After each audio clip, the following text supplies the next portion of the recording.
Fumble through! Fumble through! Fumble through! Fumble through! Fumbling through, fumbling through. Fumbling through, fumbling through. Fumbling through! Greetings, grumpy grandpas and graceful grandmas, and welcome to Fumble Through! Fumble Through, a Sonny. podcast so gamesome it won't even sleep when it's dead. Hello, all you wonderful listeners out there, and you terrible listeners in here around the table. It is great to be back in the Fumble Factory once again. As the superstitious creatures we are, we often have some pre-game rituals that we complete to ensure Lady Luck is on our side, and one of the ones that we agree upon is totally out of our control and in the hands of Mother Nature. They say, when it rains, it pours. And that is the motto of this group. The rainy weather is a portent of goodness, and good golly, has it been the perfect weather today. It is as moist as a pair of panties after reading a J.R. Lockwood classic around here at the moment. Oh, man. Speaking of someone who's moist like a pair of panties but just keeps growing on us like E. coli on a salad bar. Follow us on Facebook, Twitter, and Instagram. Speaking of our Facebook, Twitter, and Instagram, a brew tonight came to us from a listener. They reached out through Facebook, and we have a brew brewed by a listener, not just provided. Thanks, Brew. Self-brewed. Thanks, Brew. So, Frankie, this is for you, Frank. Oh, Frank. Well, that's quite nice. This is his first brew. He said it's his first tribute, and it was he set up this big brewing system at home, apparently. Right. So this is not the best beer in the world. This is just the tribute. Yeah. Nice. Yeah, nice. So this was his, apparently you got to proof all that shit. What? Is this the shit that'll make us turn us blind because he hasn't tested it yet? No, he tested it. It's 1.6. Yeah, he hasn't been able to see since. Weak. So apparently you need to We'll be able to snort this. proof all the brewing stuff before you start brewing it. So Okay. this is for his, distribution, you mean? When you say proof it, check its ID. I don't fucking know, guys. I didn't ask that many Is questions. this like when you get a new pan and you got to... Yes, I assume it's like that. But Right. yeah, you got to, start the pickling process and, So yeah, this is the very first brew from his brew kit. Frank, let us know what proofing is, will you? Yep. Post it up. Just checking it for spelling errors. It's apparently a blonde ale Ooh, with Hello. some Hawaiian themed Ooh, taste is what he was pineapple. going for. So Hawaiian. straw. So It's got ham and pineapple in it. he did warn me that he has and will make better. So Set the bar low, just like my game. I like that this has been an up and down real kind of moment of Lindsay talking it up, then pulling it back down, then I'm just talking going it up. through what he Just told- pour the damn beer. I'm just and going through what he told me. But I'm going to say that on recommendation from Frank, I purchased beer glasses for today. Because yes, he said that because we haven't been drinking out of glasses, we're not checking the color. This is and gonna the set my Beer Different glasses. I mean, none of us is going out on the pool, are we? And Well, that's beer goggles. Oh, right. Sorry. Yeah. Sorry. But I still have my budgie smugglers on it. look at the steam coming. What do That's your pretty beer cool. glasses look like? Wine glasses. They're actual beer glasses. Are That's they? because you're Yeah, drinking they your are, wine out of beer glasses. A big Stein. But I got them because sometimes we want to drink wine out of them and I didn't want to feel too bad about it. What do they call it? A growler? I don't... What? no. What are we talking about now? I tuned out for a second. And not he's on right. about growling at the badger. That's not right. The big ones. Those, the big things. But he is also A working. grinder? He is also working on a Miles McCarthy inspired beet ale. Where I'm confused drinking out Does of it glasses. send you to sleep when you have a glass? It's a one-trick pony. Yeah.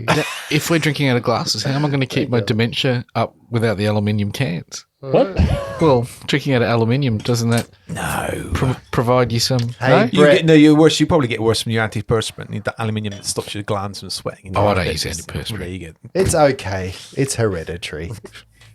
You shouldn't get too I was much. trying to fast track it though, just so I could forget your fucking face. Hey. Thank you, Squire. Pass me a last glass, please, friend. Why are you leaving beer in the bottom of the bottles? Well, there's a Sediment. little bit of sediment in it, so You don't know I nothing was about warned. nothing. I Soft. was warned about things. Soft. There's not just a little You're not bit supposed of to roll it sediment. like a Cooper's? I don't know. Shake it up like a There's ginger a beer. lot of sediment in the bottom of a Cooper. Well, you're supposed to roll it to get the sediment through the thing because it's where the flavour Oh, is. if you see, that's a I lot don't of know. sediment. He told me don't lay it down because there's sediment on the bottom. So Okay. That's where the sun go down. All right. That's well, where a UTI Frank, comes we're from. trying. We may very well have one after this. All right, so what do we We've what got do we glasses do now. We're here? going to talk We've about got- the colour. Yeah, we've It got looks like- glasses. It looks like beer. it does look like beer. Yeah, it looks like when I go to the bathroom after not drinking a lot of Much of water. it, not much of a head, which he did warn me about. Hey, it is what she proclaimed. And I It's said we're all married. We don't get much head anyway. So. Look, okay, Hey, that's why I had to cut the just ribs before removed. we start, you've got to look at the froth on the very top and see if it makes a shape. mine looks like Mikhail Gorbachev's. I actually saw that in my own now. As soon as you said it, I was like, fucking does too. Yeah, mine Well done, comrade. mine looks like the Toxic Avenger. Oh, I love the Toxic Avenger. Oh God, how many of these have you had? 106 proof. Mine looks like the eye from Incredibles. Okay, chinks. Cheers, guys. Cheers. Have a chink. Okay. Thank you, Frank. I can't reach Thanks, anyone. Frank. Well, yeah, chink, chink. Ching ching. Oh, look, those glasses chink like plastic glasses. They really do. All right, here we go. That's not bad, Frank. If that's Hang your on, first hang one. on. Whoa. Go for your first go and then go again because you've got to line your palate, right? Like the wine. That's actually not bad. That's It's very not bad. drinkable. There That is are very- definitely some Hawaiian tones in there. Pick the ukulele out of my mouth. It tastes like hula. Yeah, I could do it a bit. You don't do it like what makes that. It, what You do makes it it like this. fizzy? Yeah, he did say that he had issues with carbonation. Well, how do you carbonate beer? Do you actually put carbon in this? So I've only, You've got to freeze it in carbonite. I don't know. I've only done like Sharpen your pencils in there. What?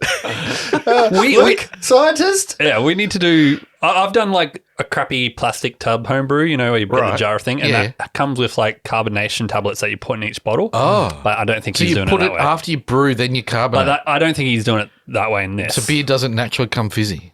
No, well, not the one I made. I don't know. We need to get Frank on to answer all these questions. There are because two I don't ways that you can fucking know. carbonate. It's to do with how much. Yeah. Sugars. Yeah. Yeah. You can drop the spice in outer space and then you get carbonated.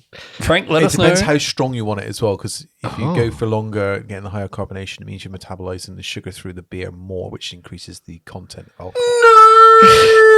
I think. We talked about Okay, brewing it. How Wow. come you just sounded like Charlie Peanuts' parents? Just then?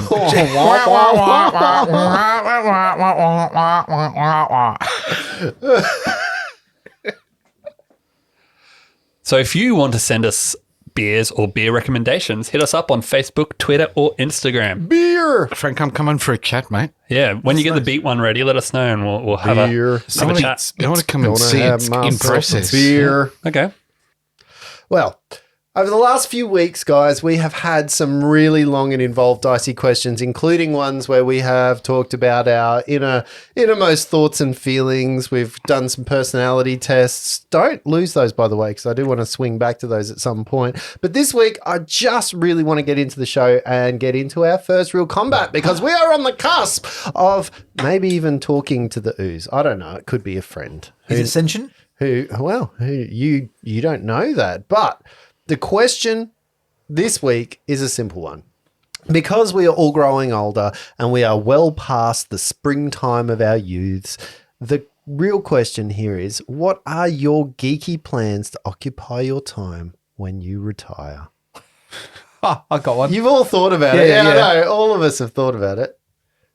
And you can't just say, get through my pile of shame. Oh, you fucked. That was exactly what I was going to say. Read a rule book. No, it's going to be something involved. Like you know, you've got a lot of time, and you've got time after you've done your careers where you've got all day.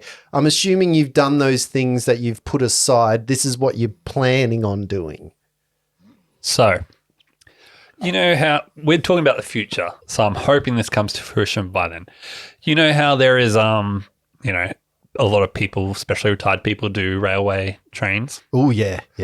I'm hoping the future kind of lets us do, you know, like railway spaceships. So like you can lay down like a hover track and build the Millennium Falcon going around like, you know, the Kessel's Run or something like that. I think that'd be pretty cool.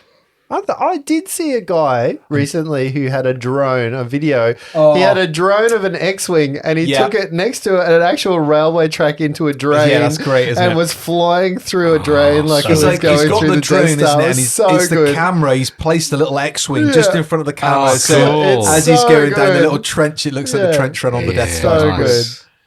Yeah, that was cool. Well, I've only recently come to terms with the fact that I might retire. I never thought I'd get there. I work in the arts. That's not a traditional say outcome. arts, right? Yeah.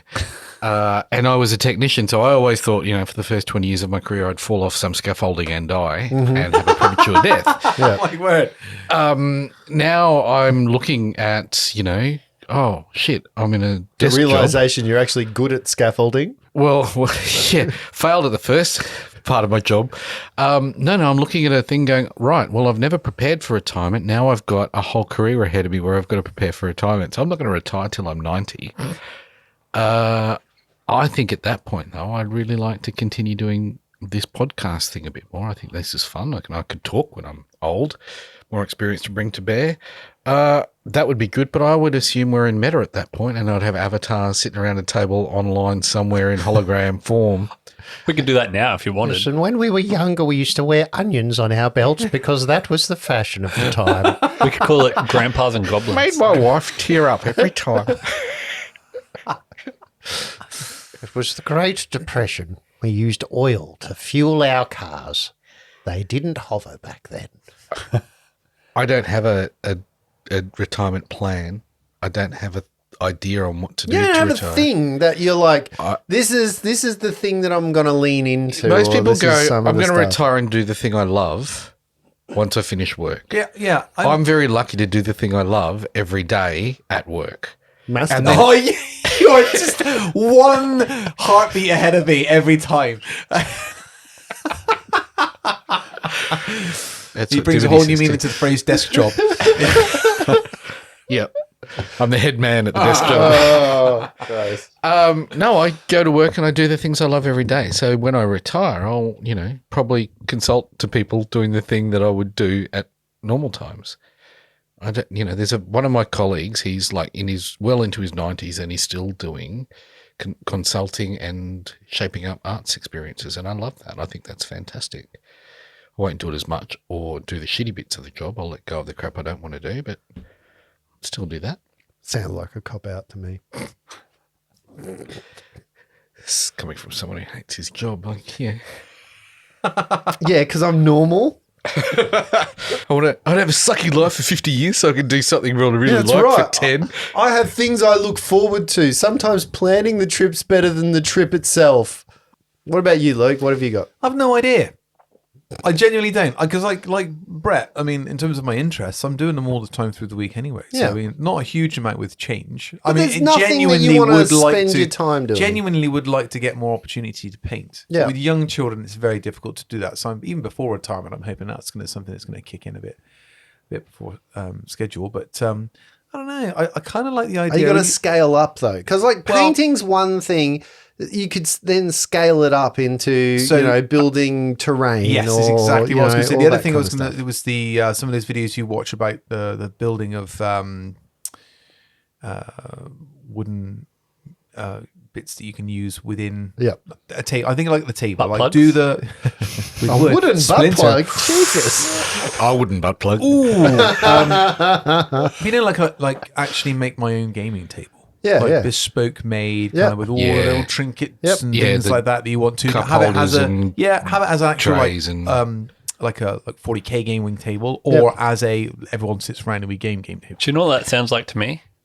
A project you'd start and never finish and your wife would yell at you about. Yeah, but that's I'll be fine. retired, That's the it's whole fine. point of retirement, isn't it? That it's a project you start and you don't have to finish because you die. Always working on it. It's never right. It's never perfect. We'll start Yeah. again. Start again. Yeah. We're probably not going to die though. We'll just keep replacing parts for more robotic It's, parts. And I see it like, the Bruna battle hammer. The Wait.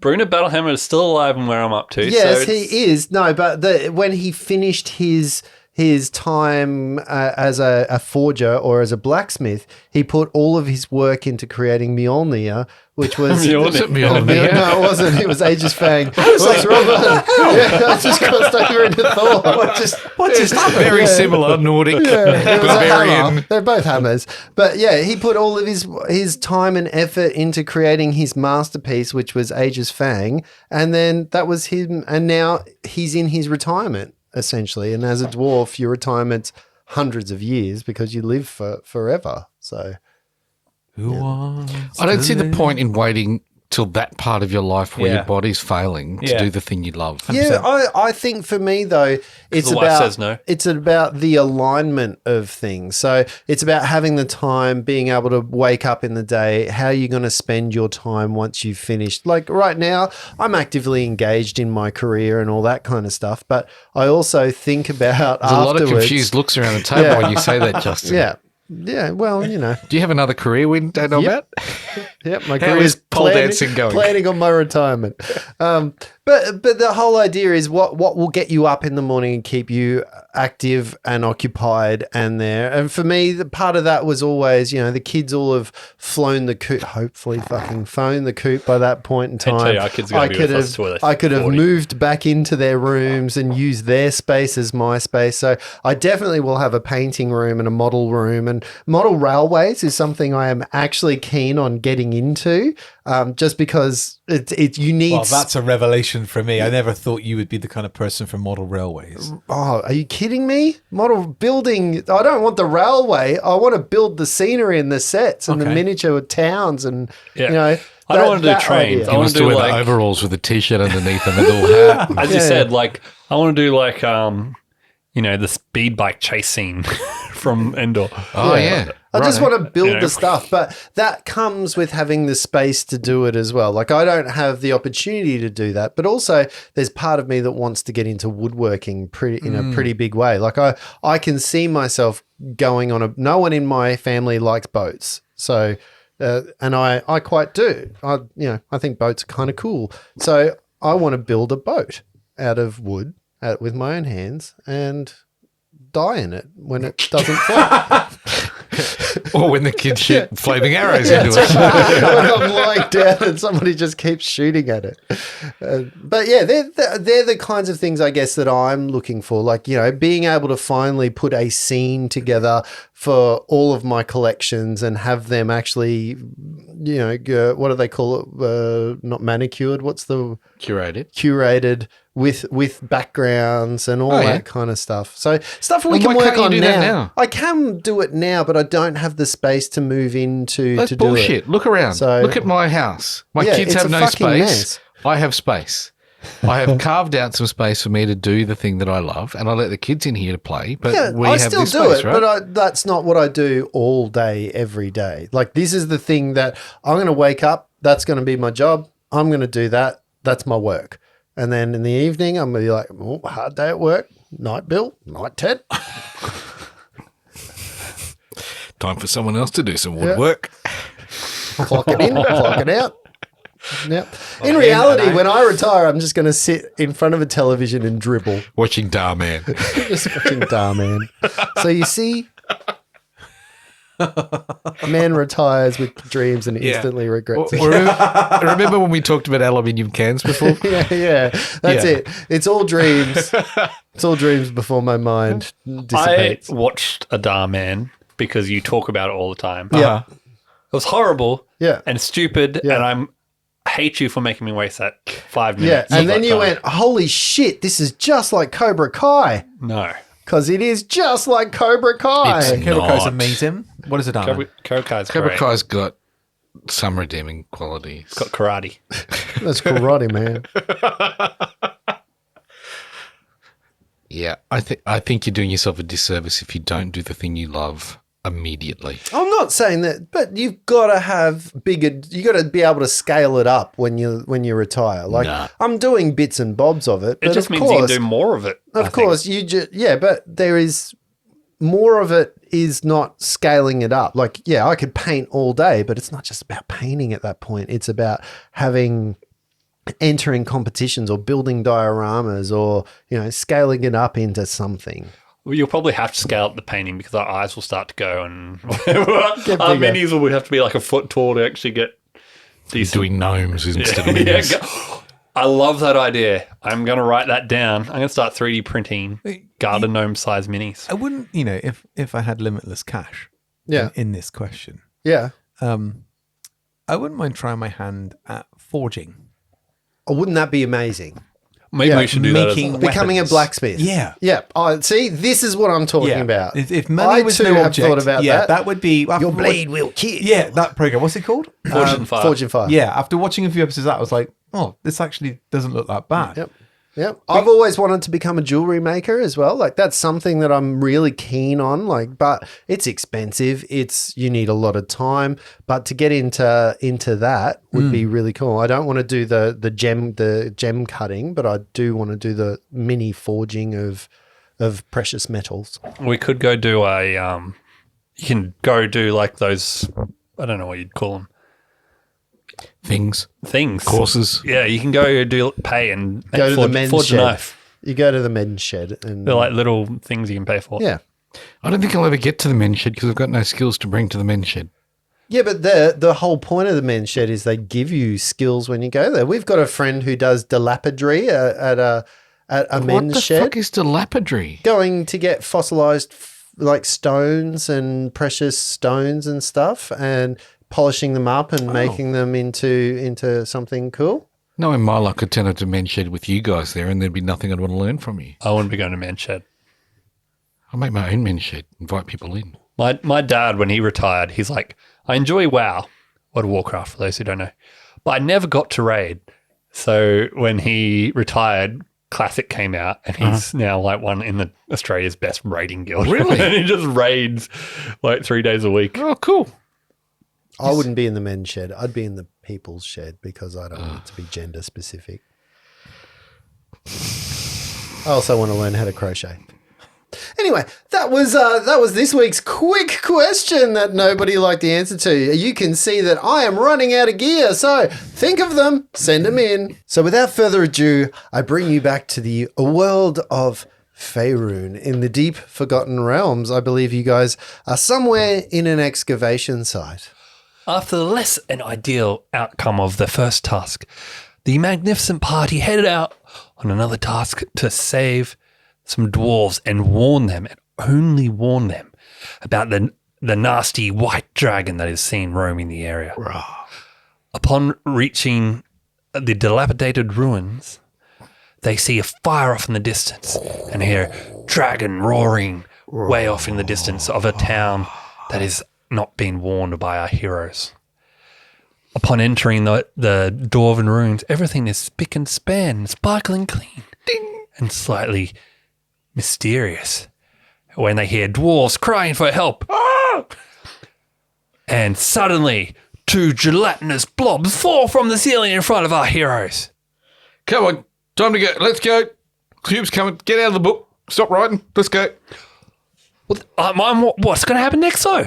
And we zoom down into a room, a 30 by 40 foot room with an altar in the front that is blood stained. Ochre jellies are oozing from the roof above that altar, coming your way. And for the very first time in this game, you need to roll initiative, please. Let's see how this goes. Who's using a dice? Describe the dice you're using at the moment. Because, Lindsay, this is the first time you're using a new set of dice, right? No, you've made me roll a couple of things, but they are very pretty. I'm using the, always forget their names because it's not written on. Random encounter? Random encounter dice. Jeremy, Phil.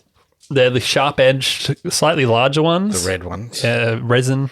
Mine are purple and blue swirled with glitter and gold inlays. All that glitters is gold. Are they new dice that you've got there as well, Luke? Yeah, they are. I've got a Chessex lab dice set. So this is the Gemini Plasma. Oh, they're very cool. Nice So and they're green and gooey. teal with orange numbers. I don't know that fighting a goo with gooey looking dice is the perfect. Yeah, is the answer. And what about you, Brett? Oh, just plain old. No, I've got my random encounter. They've got the dragon as a 20, right? Yeah. Yeah, and this is the camouflage set for army kind of camoufage stuff. Nice. Nice. I am a total fanboy, so I went and bought the Funko Pop for Strahd, and I'm using the dice that comes with it, which has D&D on it one side and a skull for the one. Nice. So let's see PopCap skull. that and symbol come out. Some initiative going here. Ooh, that's not bad at all. Interesting. All right, so let's hear them. Who goes first? Let's see. Anybody get above 20 on their initiative? Oh, anybody above 15? I got 19. Oh, nice. 19. JR Lockwood going first. Anyone between 10 and 15? Yeah, Yes. I got a 12. 13. Ooh, 12 for the rock man. 12 and 13. That is very interesting stuff. So, JR Lockwood, we are going to zoom into you right now. What are you doing? You are standing in front of an altar about 10 foot away from this blood-staked altar. And then behind it, there's like an area around the altar. And then on the wall, sliding down, is an ochre jelly. How far away is it? It's about, from you, about 15 to 20 feet away because it's up the wall a little bit. So you see this, it's a yellowish ooze that kind of looks a bit, it's got the consistency of slime, you know, the toy slime that we've got, and it's just sliding like snot down, but it's a yellowy kind of grossy snot-like creature. Okay, this is it, boys. And looks at the bird and kind of not sure, just doubting himself. Here we go. Action time. Hey, you jelly. How does Reese eat her jello? With a spoon. And that's vicious mockery. Can you please make a... I thought you'd lost the plot there. Yeah, like, what the... I need you to make a wisdom saving throw, please. A wisdom save. All I want to know is this like a non-Newtonian fluid? So the harder I hit it, the harder it gets. 'Tis what she... I got halfway through that and I was like, oh no, it's a trap. Thanks, Akbar. I got a 7. I don't give a fucking clue. Fail. Okay, so what happens there? So you You need to describe what's going on for me, Lindsay, because I am very unfamiliar with this system and what's going on. So I just hurled an insult at this gelatinous cube, and it is so upset about what I said that it takes 3 points of psychic damage and has disadvantage on its next attack roll if it makes it before the end of its next turn. Oh, okay. Is that a spell? Yes, that's my cantrip. That's my standard action. And it doesn't do 1d20 worth of damage at the same time? Just 1d4. Right. And that's my standard action. And then as my bonus action, I'm going to slap Maradius on the ass and go, this is your chance. You can do it. I believe in you, Maradius. You are the hero of my story. Thanks, Junior. And you get touch my ass again. Bardic Inspiration. Oh. So you get 1d6 to use on any d20 in the next minute. All right, nice. And you're fully erect. Nacron, it is your go. Little Birdman. Okay, so... All right, let's just showcase it, shall we? Let's go. So Nacron spreads his wings out, starts to go all blue flame coming up his wings, flicks his wings forward, and 3 feathers fly out directly at the blob for 10 points of damage as magic missiles shoot out of my wings. Oh, nice. Ooh. Okay. That is very nice. That brings us to the rear of the party with Maradius. You are the next person to move. Well, as Junior slaps Maradius on the ass, the meld with stone spell that he'd cast before disappears. His concentration's broken as someone touches him on the ass. Equally, at that time, he gets really, really cranky and rages up, in fact, hitting his rage and runs at the closest slime and attacks it with his huge, huge sword. Okay, so in order to do that, you would have to great axe. You would have to jump up on the altar because the slime hasn't made its way all the way down the wall yet. But you could reach it by standing on top of that altar. Okay. I'll do that. Mm-hmm. Do I have to make any checks to do that? Great. So he'll just move up and then hit it. Okay. And then, in fact, I'm not going to use those dice I talked about before. I'm going to use the die on the D&D Beyond. It's actually quite handy, right? Yeah, right? It does a lot. So that's, and I'm going to use the point of inspiration because I can, which takes me to 21 to hit. 21 versus its armor class hits. Hits. And that does, minimum damage. 50. 5 points of damage. Nice. 5 points of damage from your great axe slices into the creature. As you hit it, you notice that something weird happens because your great axe literally cleaves the jelly into two.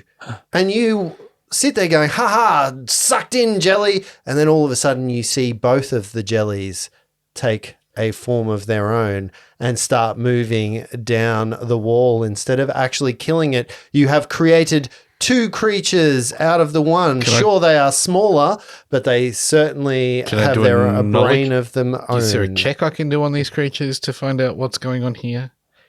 It's Arcana, isn't it? It's going to be Arcana or Nature? It's Nature. You've already done a Nature check. Ah, okay. Can't do another one now that it's cleft in twain. No, but I mean, if I cleave it, it'll what I cleave would it. say to you is you just got all the information from that. I'm not sure what a knowledge check's going to give you. You just chopped it. It turned into two. Great. Cool. Yeah. There's more of them. Oh, dear. Moradius, the two jellies that are slamming down the wall move almost into base to base with you as you stand heroically upon the old blooded altar. It's obviously not slick because it's been there for a long time, so you don't have slick shoes. But both of the jellies reach out and tendrils kind of slap into you, attempting to hit you with a bludgeoning attack. Bludgeoning. The first cracking out for, that's not bad at all, 24 to hit. Please hold for 1 second. Yeah, I didn't attack recklessly last time, so yes, that's fine. But you were raging. I was raging. Which gives you resistance. I lie. I've read the wrong thing because I'm not familiar with this rule system. Yeah. For 19 to hit. Still hits. Still hits? Moradius has no armor on. Okay. But he's a rock. He is.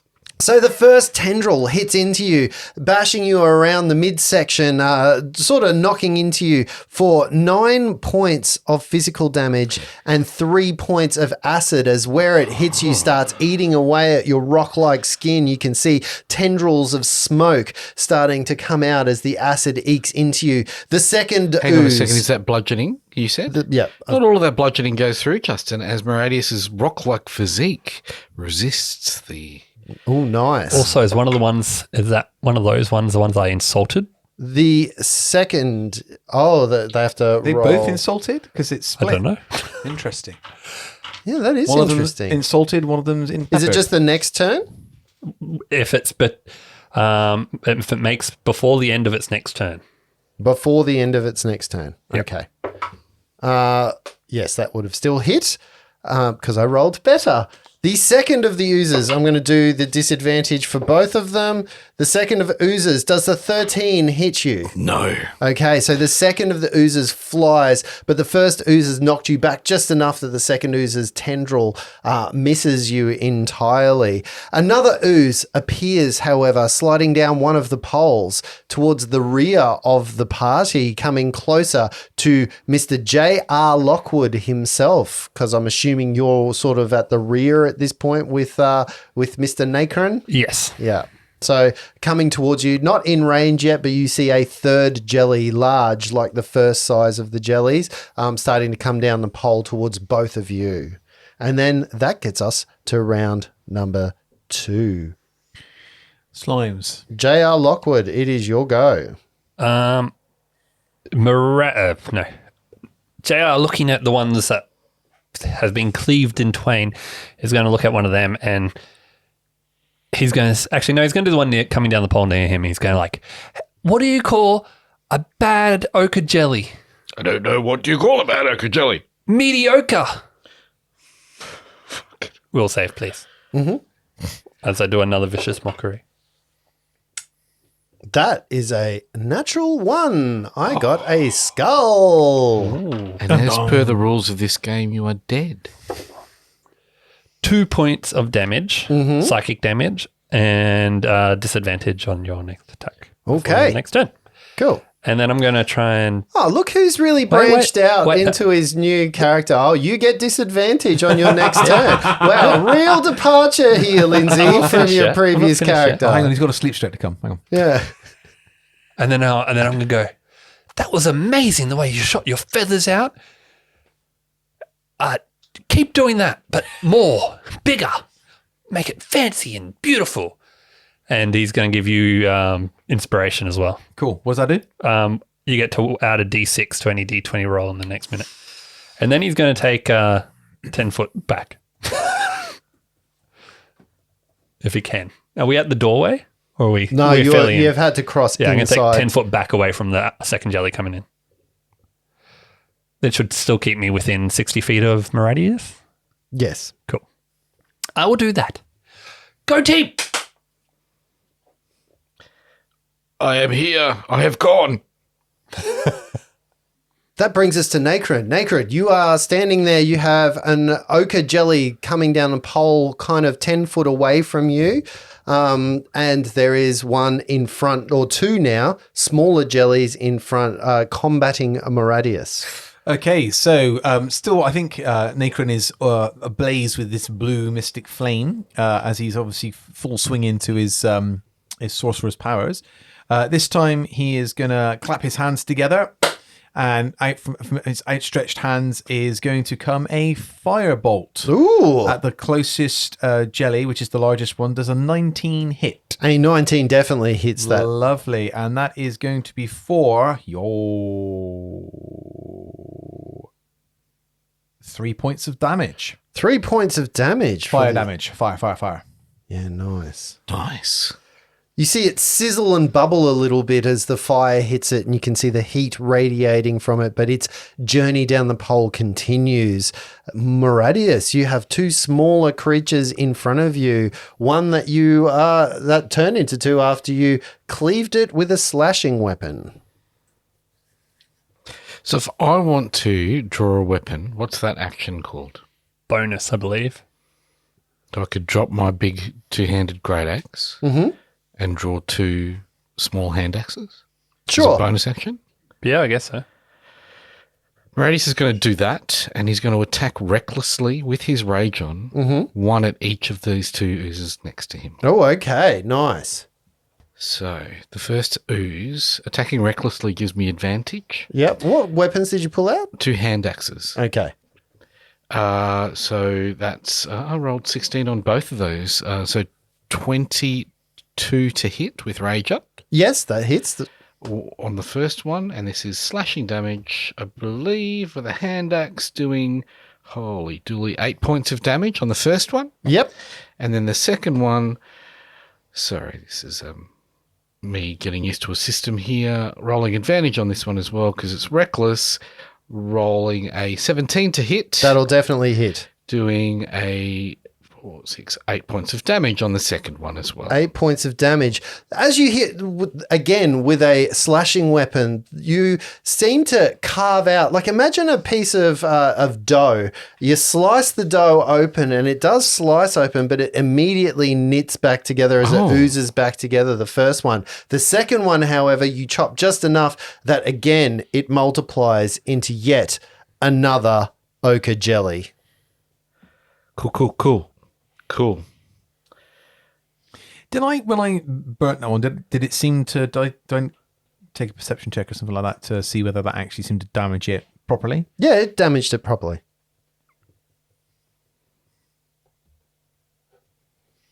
And that brings us to the ochre jellies. There is now 3 ochre jellies in front of Nacrin's characters, and we're going to start with those guys right Nacrin now. or Maradius? Oh, sorry, Maradius' character. We're going to start with those. The first of the ochre jellies lashes out with you again, trying to push you off that altar, sliding into it and doing a bludgeoning attack against you. Because I attacked recklessly, you get advantage on these rolls. Oh, okay. I'm not sure that a natural 20 can be improved upon.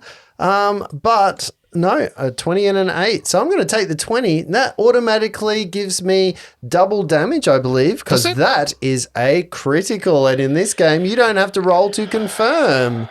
So critical damage. That means, that means that you take 18 points of bludgeoning damage and 6 points of acid. Oh, fuck. So that's 9 points because I get to halve it because of my rage. Oh, thank God. I forgot about that.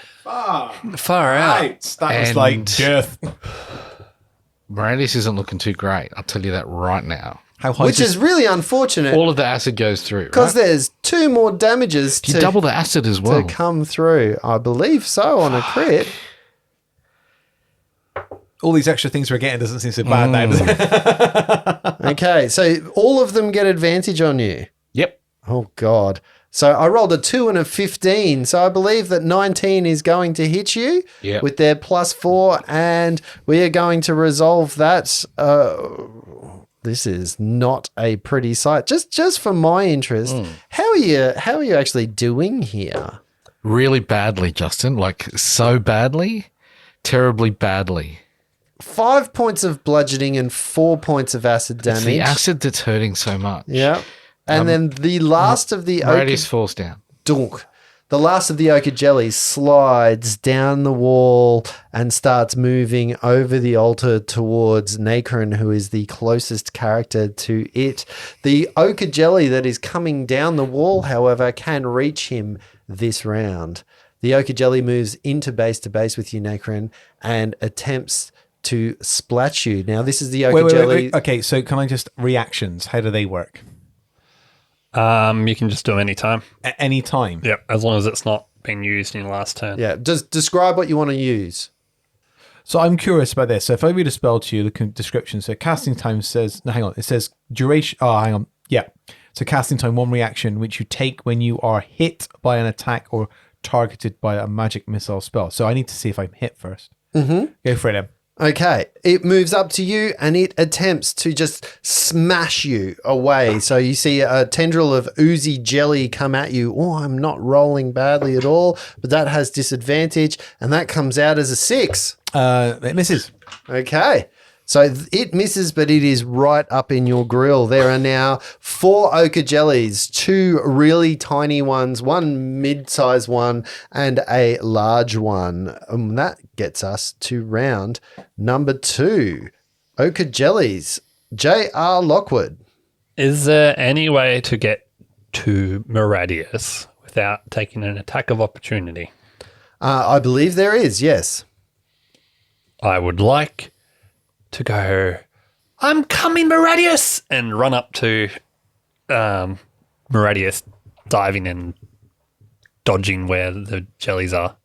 So you move around, getting up to Maradius's fallen body. On the other side of Maradius, you find that there is 2 oozes on the wall, and then a third one is on the floor, but you move around, not provoking any issues or not being in base to base with any creatures. And I'm going to cast Cure Wounds, and I'm going to be like, come back to me, Maradius. We need you for this book. Max healing. So 11 points of healing. And I just apply that and the death saving rolls go away. Yeah, I assume so. Did you say 11? Yep. Jeepers. Unless you're an undead or a construct. Uh-oh. Oh, yes. Touch me on the bottom one more time. That was my first spell slot used. Nice. So how does it work with, there's no 5-foot step. Mm-mm. And can I cast in base combat without triggering a... I thought you knew the rules. I never said I knew any rules. Without triggering a attack of opportunity. J.R. Lockwood moves all the way up to Maradius, healing him for an amount of damage, surrounded by ochres. Nakarin, you have an ochre right next to you in your grill that's attempted to smash you. What are you going to do? So where are the other the 3 ones? How many are They're there? further away up, How much further? Near the altar. About 10. There's a 10-foot gap between you and Maradius, and they're on the other 5 behind it. So they're quite a bit away from you. Maradius. So Maradius is... So, let's just say if I was hypothetically to put a 15-foot cone in front of me, Maradius would be in front of me as well, would he? As would J.R. Lockwood. Yeah. Yeah. So they're in between you and the other ogres. Soz. All right. Slap the hands together again. Ah! And let's go with a fireball. Which one are you firebolting? The one right in my chops. Okay. Are you going to move away from it, or are you going to just fire straight from where you are? I'm pretty panicked, so I'm not thinking straight, because obviously I'm in my enclosed space, so Nikarin's not overly comfortable. He's just going to he's panicking a bit now, so he's just going to basically... shoot it in the face? Shoot it in the face. Okay, you attempt to shoot it in the face. I don't know enough about the rules to be able to tell you whether or not that does anything, so you shoot it in the face with no issues. Okay, so that was a 17 to hit. A 17 is going to definitely hit this ochre jelly in its grill. For a lovely total of 4 points of fire damage. 4 points of fire damage. That is insanely good.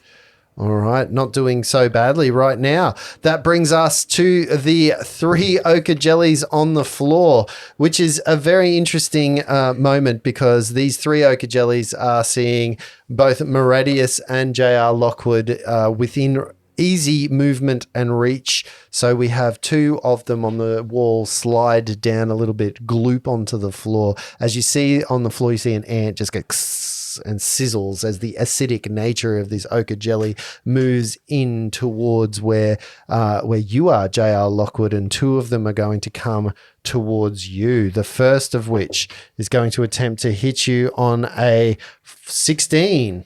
Hits. Ooh, this is not a great thing. Doing 7 points of damage and 5 points of acid from a bludgeoning hit that is followed with a little bit of acid. The second of the ochre jellies, which slides towards you, probably isn't going to hit you on a 7.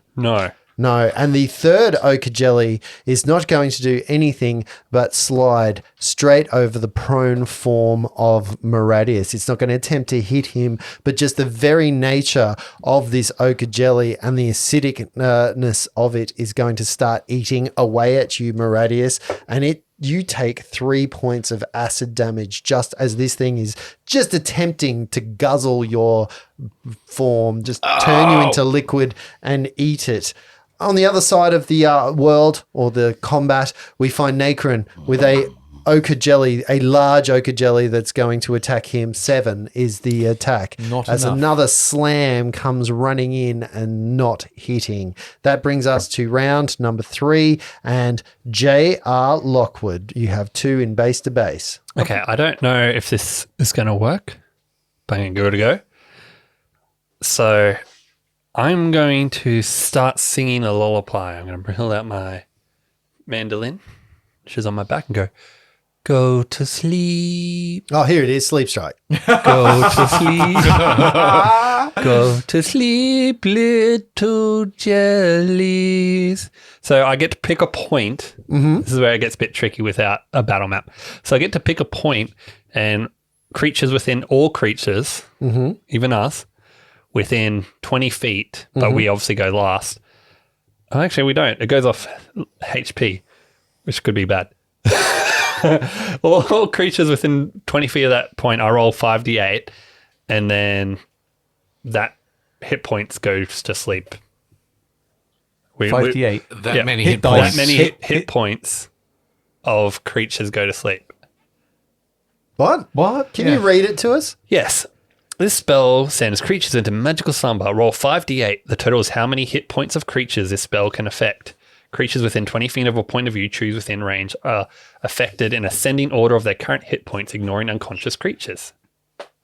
So you go, whoever's the least hit points goes to sleep, and then the next hit points goes to sleep, queuing up all of the hit points until you get to whatever the 5. So I am going to try and keep us out of it if we can, or at least. Okay, there is no way that you can keep you guys out of this. I'm going to at least try and keep me out. So you could affect less jellies by doing it, but the reality is that there's a 5-foot wall. There's a wall, a 5-foot space, you guys, and then on the other side you've got literally one's on top of Maradius. That's going to kill. That's probably going to kill us if I do that. Then Should have just let him do it. because I'm on very low hit points. I assume you're on very low hit points. No, you healed me. Your healing's amazing. Just like sarcasm? the damage.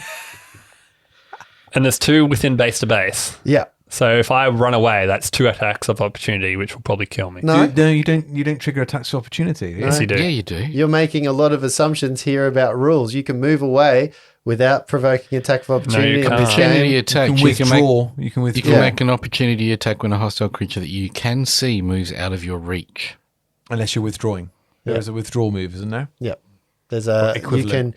you can use your attack action to move out without. It's called a disengage. Disengage. Your movement does not provoke an attack of opportunity for the rest of the turn, but that is It's a full action. Like it that's is an your thing, action right? in combat. Yeah, an attack action. Okay. So you can only move once then after that instead of doing a double move. No, you can move again after that because then you can use your other move. Bonus action. Oh, your bonus action move. Yeah. Yeah. Okay. That's pretty good. Okay. I am going to disengage then and move back as far as I can with my little 25-foot feet can carry me. You're 25 feet. Yep. And on my way out, I'm going, I believe in you, Maradius. And I'm going to cast Healing Word. If you cast a spell, you cannot disengage because casting a spell is also an attack action. Unless it's a bonus action spell. Oh, okay. Rules like Oh, no, just, I don't know your characters, so I'm just assuming you 5 would points be of healing. communicative. Oh, thank As you. I leg it. Thank you, Junior. Yeah. All right. So J.R. Lockwood moves out of base to base from the 2 creatures, leaving Maradius prone on the floor with an ooze on top of him. Nacrin, you still have 1 next to you, but there is now a 10-foot gap between you and 2 that are disengaged with Maradius. One's next to him, one's not. So have I got a straight line with more than one of them? That I'm not going to get him? Am I like a 15-foot cone kind of thing? Yeah, you could do a cone and get 2 of them at this point without getting Maradius. The problem is the one on top of Maradius is the one that is eating, that is currently trying to digest him. If he stands up, it'll fall off him kind of thing. But yes, you can definitely get 2 in a cone. Okay, so, and you were saying that I can get blasted with an attack of opportunity if I'm in base and I try and cast? No, it's Or not. only if you move away from a creature. Only if you move away. All right, so here we go. The idea is that if you're a combat wizard, you know enough about combat to cast in combat. Cool. I like that. All right, then. Let's do this then. Okay, so I stood there. Nightcrin then just claps his hands together, but this time instead of something shooting out of it, he starts to rub his hands like Mr. Miyagi style. Mm-hmm. And gets you see his hands start to glow, and then he outstretches his hands and casts Burning Hands. Oh, okay. 15-foot cone. Dex save of 12. DC 12 on a dex save. Okay, a dex save. This is not their favorite save. That is a fail, and that is a natural 20. So one a dismal on a 3, and the other one a natural 20, getting it an 18. Okay, so full damage for the fail is 11 points of damage. 11 points Fire. of damage. Fire damage, yes, and half of that for the successful. So that's what, 5. And 5 points for the fire. successful one. You find that the very original ochre jelly that split in 2 that came down the wall dissipates and just melts into the ground. You see it a sizzle, pop, bubble as it dies. All right. There is 2 jellies Well left, done. one on top of one on top of Maradius and one that is next to it that is also kind of bubbling and on fire a little bit at this moment, and the jelly that is right next to you. They are the only 3 combatants that are left. Shit. Maradius. Maradius, lying prone on the ground with this jelly on top of him, just strikes out twice with his fists to punch it. Oh, nice. Does it look like you're zorbing? Could be, yeah. Jelly wrestling. He gets cranky before he does so with his second and last rage for the day. Because rage runs out when you go unconscious, right?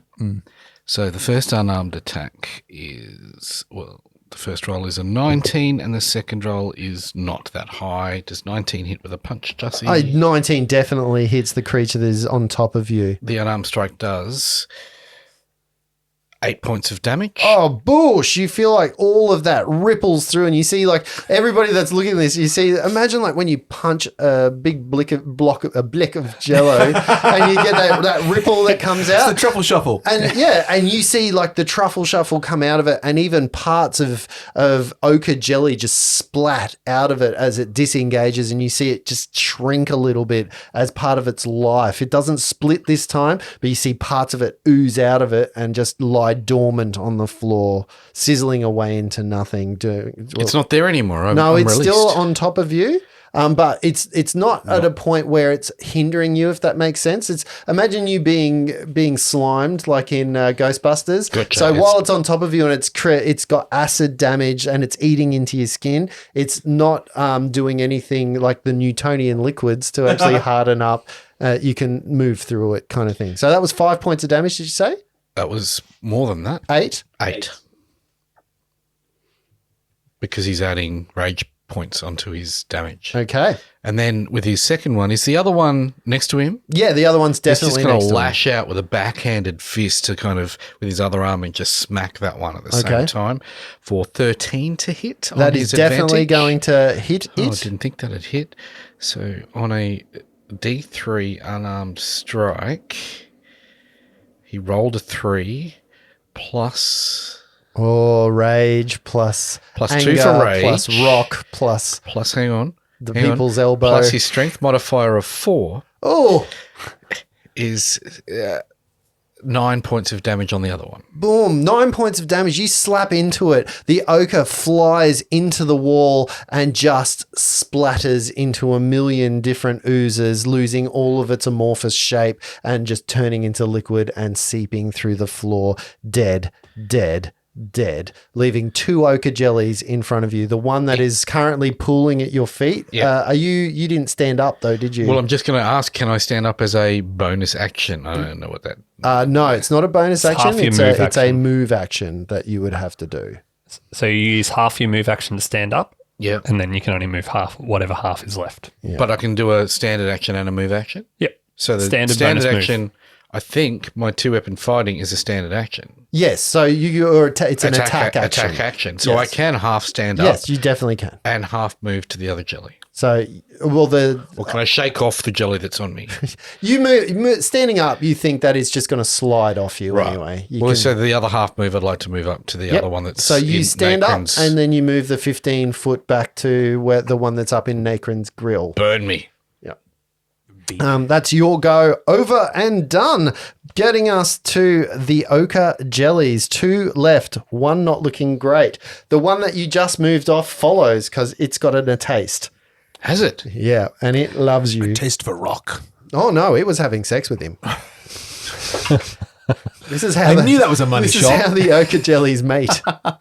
Does it like what it tastes? It likes what matter what it it likes what the rock is cooking. I am loving this D&D dice because I am rolling so well with it. That, Brett, is a 21 to hit you. That hits. Yes. Doing 4 points of bludgeoning and another 3 points of acid damage as it gets into you. Nacrin, the one that's next to you that you have just basically been flagrantly avoiding, just pretending it's not there, its feelings are hurt. It's like, I am a threat and you will hear me roar. It rises up onto its full, because this is a large jelly. It's still the same size. Rises up and you just see like a wave just come slapping straight at your face. That is a 12 to hit. Does not hit. Ooh, And it, nice. boom, just misses as you sidestep. That's very difficult after that beer to say. Sidestep away from it, missing you, getting us to round number 4. Point of order, Your Honour. Yep. Just reading the 2-weapon fighting, I don't get to add my strength bonus to that the second second one. attack, so you get 4 points back on that one. Fumble through. Still, I don't care. Good to know for future. Yeah.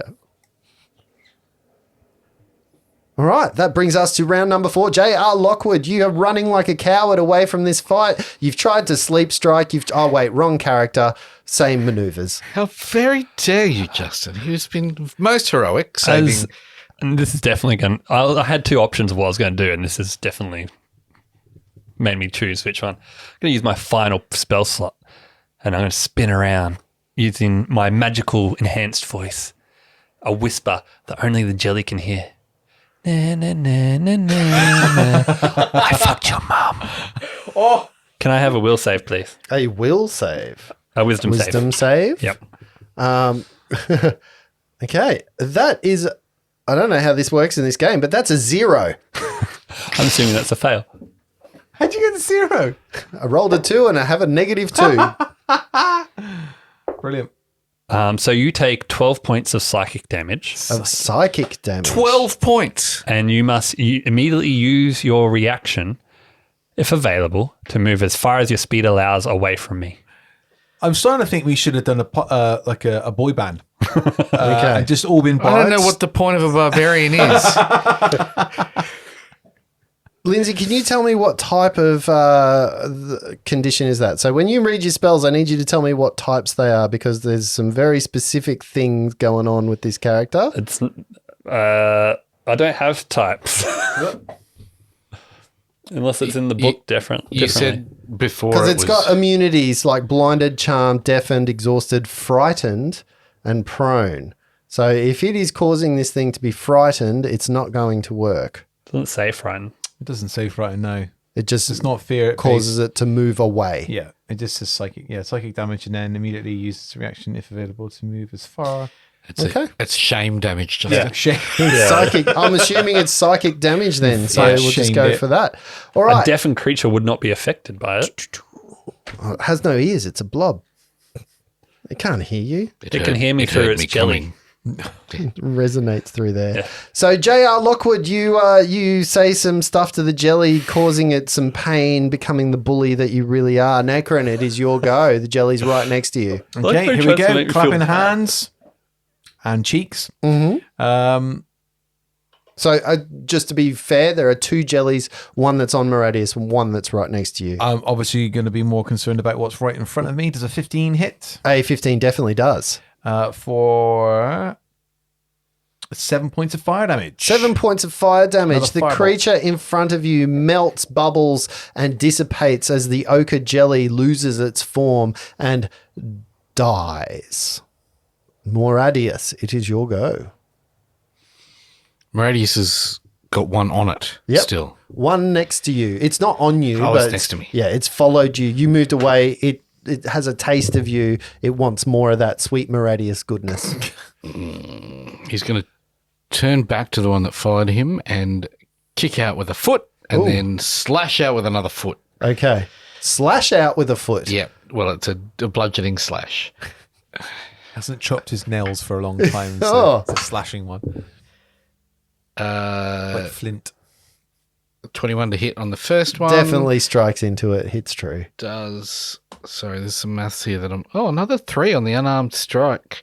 3 plus 2 plus 4 is 9 points of damage. Boom! Even after the first hit, you see this ochre jelly splat into nothingness. Parts of the ooze coat your foot and the rest of it flies all over the altar, just splatting, and then you see little bits of globs of ooze just sliding down the walls and the altar Nice. onto the floor and starting to evaporate. And he's going to wipe the residual ooze off his body and turn and look at JR and go, JR, I thought that was for Julius Regina, not Jelly Rooter.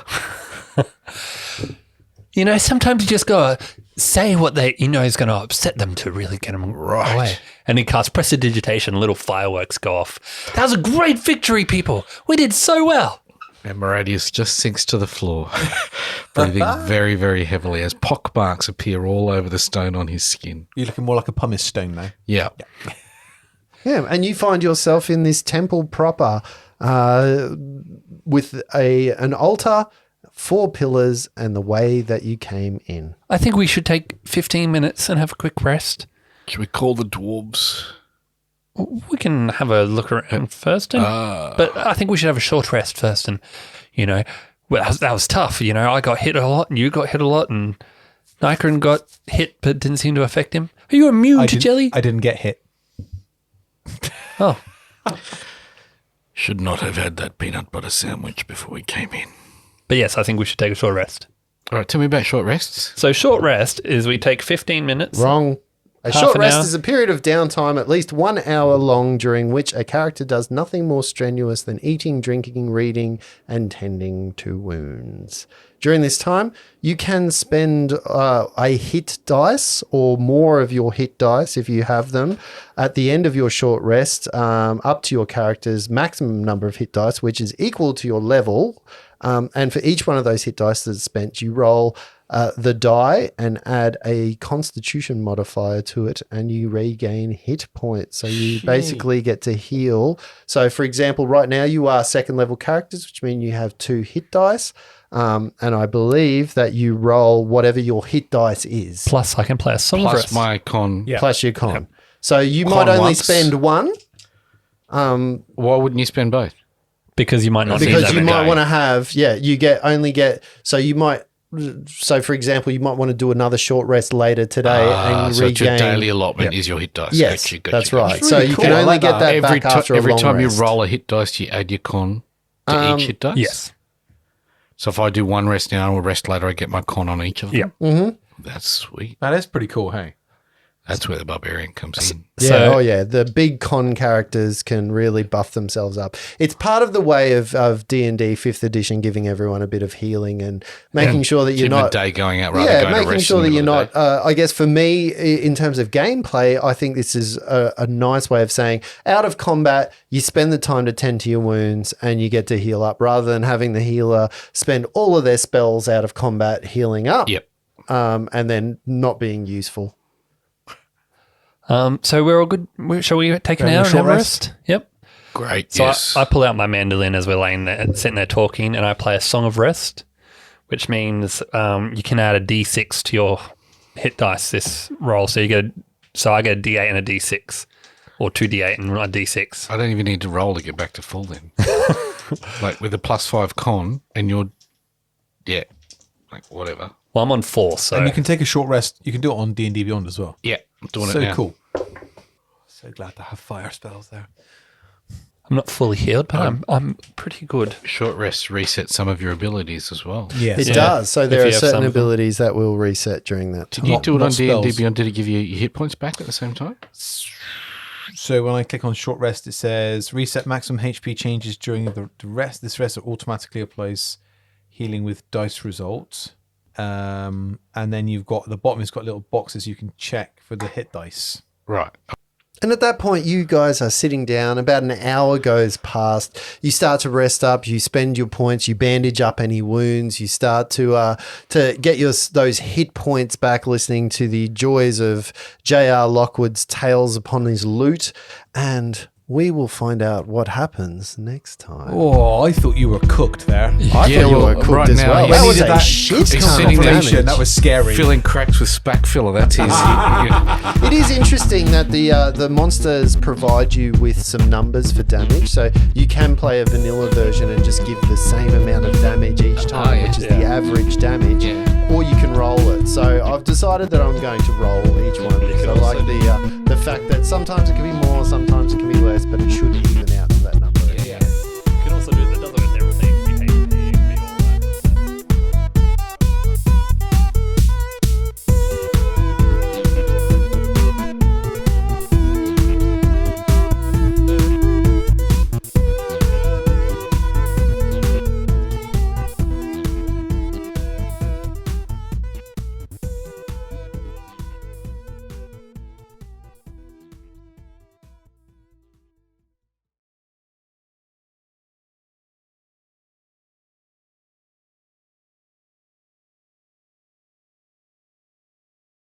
after the.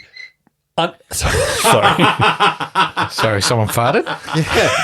Someone's a little uptight. Somebody just executed a couple of mice, I think. Sorry. Woo-hoo! That was brilliant. Please, I hope we got that on mic.